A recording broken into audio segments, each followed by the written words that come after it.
Para hindi tayo pabigat sa ating mga anak sa ating pagtanda, dapat sipagan natin habang bata pa tayo para makapag-invest tayo na siyang pagkukuhanan ng mga needs natin pag nag-retire na tayo.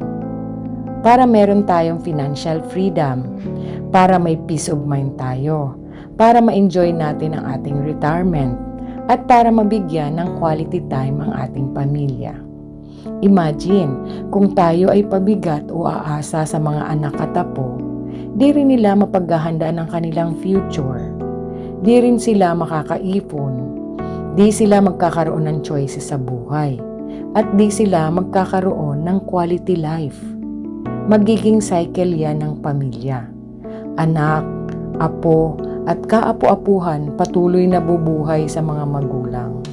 Putulin natin ang bad cycle na yon para maging fulfillment ang bawat generation natin. Dapat pag matanda na tayo, ang pinagkakaabalahan at pinagsisikapan natin ay maging mabuting tao. Ika nga, mag-invest na sa langit.